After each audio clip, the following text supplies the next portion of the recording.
Hello friends, welcome to another exciting video. तो दोस्तों, टेबिथा का सेंट एंथनी हॉस्पिटल में उठना एक शॉकिंग और अनएक्सपेक्टेड ट्विस्ट है और सीजन 3 की शुरुआत काफी इंटेंस होती है। हॉस्पिटल का नाम भी सिंबॉलिक लगता है क्योंकि सेंट एंथनी को patron saint of lost thing के रूप में जाना जाता है और टेबिथा जो सिचुएशन में फंसी है उसके लिए ये नाम काफी अप्रोप्रिएट लगता है। लेकिन सबसे बड़ी मिस्ट्री ये है कि टेबिथा कैम्डेन में कैसे पहुंच गई। बॉय इन व्हाइट ने उसे लाइट हाउस से धक्का दिया था और टेबिथा यहाँ आ गई। ये कोइंसिडेंस नहीं लगता कि ये जगह विक्टर का होम टाउन है। और फिर जैसे ही ये रिवील होता है कि विक्टर के चाइल्डहुड लंच बॉक्स पे उसके घर का एड्रेस है, ये समझ में आता है कि टेबिथा का यहाँ आना बॉय इन व्हाइट के प्लान का हिस्सा है। सीजन 1 से ही बॉय इन व्हाइट की एबिलिटीज काफी मिस्टीरियस रही है और ये कंफर्म हो चुका है कि उससे फ्यूचर देखना आता है। उसने ही विक्टर को सीजन 1 में कॉलोनी हाउस पे होने वाले अटैक का पहले से ही पता दे दिया था। वो शायद टाउन में मौजूद एविल एंटिटी के अगेंस्ट एक अपोजिंग फोर्स है जो टाउन के कंट्रोल में। इस एविल एंटिटी ने सीजन 2 के एंड में बॉयड की वाइफ का रूप धारण किया था। ये एंटिटी टाउन के लोगों को मैनिपुलेट कर रही है और बॉय इन व्हाइट इसका उल्टा काम कर रहा है जो टेबिथा को रियल वर्ल्ड में वापस ले आया। लेकिन अभी तक ये क्लियर नहीं है कि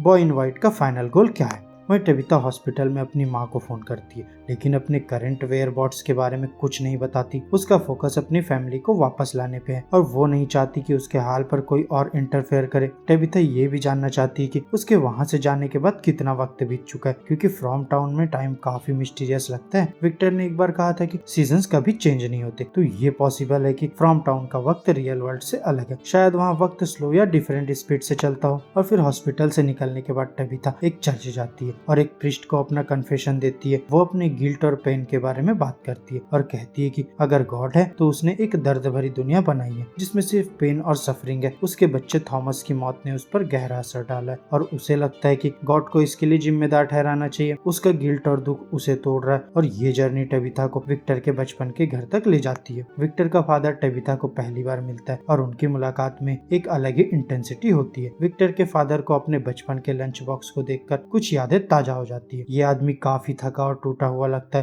है कि जब उसकी वाइफ मिरांडा, विक्टर और इलोइस फ्रॉम टाउन में फंस गए थे तो ये आदमी वहाँ नहीं था। शायद उसने अपनी फैमिली के लॉस को कॉप करने के लिए अल्कोहल का सहारा ले लिया। ये मंजर काफी इमोशनल है और विक्टर के फादर का कैरेक्टर और मिस्टीरियस को डिपेंड करता है। दूसरी तरफ बॉयड के स्ट्रगल्स और इंटेंस हो रहे हैं। उस पर सीजन 1 के एंड में रेजी ने गोली चला दी क्योंकि उसका मानना था कि बॉयड ने टाउन की मुसीबतें शुरू की जब उसने फॉरेस्ट में वेंचर किया था। बॉयड का फादर कैटरी का घोस्ट हॉन्ट कर रहा है जो शायद उस एविल एंटिटी का और एक मैनिफेस्टेशन है जो टाउन को कंट्रोल कर रही है। सीजन 2 के फिनाले में हमने बॉयड की वाइफ को देखा था जो एक इल्यूजन थी और उसने बॉयड को कहा था कि ये तुम्हारा डर नहीं तुम्हारी आशा है जो जंगल को फीड करती है। ये लाइन काफी डीप थी और ये समझना मुश्किल है कि होप को यह एंटिटी कैसे एक्सप्लॉइट कर रही है। दोस्तों, यहाँ बॉयज के स्ट्रगल्स सिर्फ स्पिरिचुअल नहीं है बल्कि टाउन में फूड शॉर्टेज भी एक बड़ी प्रॉब्लम बन गई है। सभी क्रॉप्स खत्म हो गए और लोग टेनेंट के फूड स्टोर्स को लूट रहे हैं। रैंडल तो गोट तक चुराने की कोशिश कर रहा है और टाउन में लोग सर्वाइवल के लिए लड़ रहे हैं। डोना का कहना है कि काउस उन्हें सिर्फ 1 महीना चलेंगी और उन्हें मार के खाया जाए। तो फूड क्राइसिस काफी सीवियर्स होता जा रहा है। वेदर भी काफी खराब होता दिख रहा है और विक्टर कहता है कि जब भी टाउन में कुछ बदलता है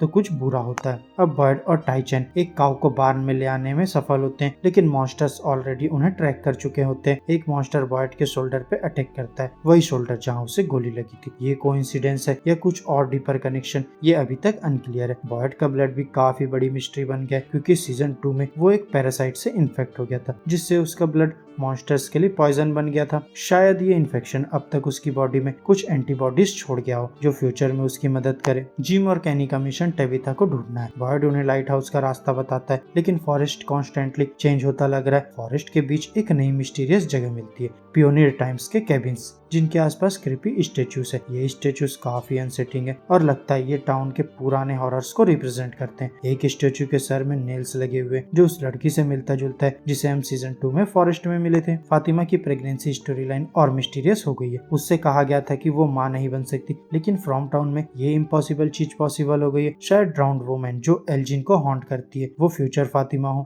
एल्जिन का प्रोफेसिक ड्रीम्स का कनेक्शन इस टाउन के सीक्रेट से काफी गहरा लगता है। ये ड्रीम्स और फातिमा की प्रेगनेंसी मिस्ट्री इस सीजन के मेन प्लॉट पॉइंट्स हो सकते हैं। जेट का ऑब्सेशन उस मिस्टीरियस सिंबल के साथ अब तक अनरिजॉल्व्ड है। उसने सीजन 2 में केव में क्रीपी बच्चों को देखा था जो एनी शब्द बार बार बोल रहे थे लेकिन अब तक उसका मतलब समझ नहीं आया। ये सिंबल टाउन के डीपर मिस्ट्रीज को अनलॉक करने की चाबी हो सकता है। वहीं ट्रेलर के हिसाब से बॉयड और जेड मिलकर टाई चेन की लाश को ले जा रहे हैं। जेड को एक आदमी मिलता है जो जंगल में स्कल से पीटा है और वो जेड पे अटैक करता है। इस आदमी का कनेक्शन लॉक केबिन से हो सकता है। टेबिथा और विक्टर के फादर को एक बॉटल ट्री के नीचे दिखाया गया। यही ट्री विक्टर के पास्ट से जुड़ा है और ये फार अवे ट्री लोगों को लाइट हाउस तक ट्रांसपोर्ट करता है। एपिसोड 1 एक ह्यूज क्लिफहैंगर पर एंड होता है। टाई चेन की मौत का खतरा, बॉयड का मॉन्स्टर के साथ में फंसा होना और टाउन का फूड सप्लाई का खत्म होना, सब कुछ काफी टेंस है। आने वाले एपिसोड्स में काफी अनएक्सपेक्टेड ट्विस्ट देखने को मिलेंगे और ये देखना काफी एक्साइटिंग होगा कि कैसे हमारे हीरोज इन क्राइसिस को फेस करेंगे। तो दोस्तों अभी के लिए बस इतना ही। अगर वीडियो अच्छी लगी हो तो वीडियो को लाइक करो, चैनल को सब्सक्राइब करो और बेल आइकन भी प्रेस कर लो। अब मैं मिलूंगा आपसे नेक्स्ट वीडियो में, तब तक के लिए बाय बाय दोस्तों। Don't you want to play? I have a surprise for you.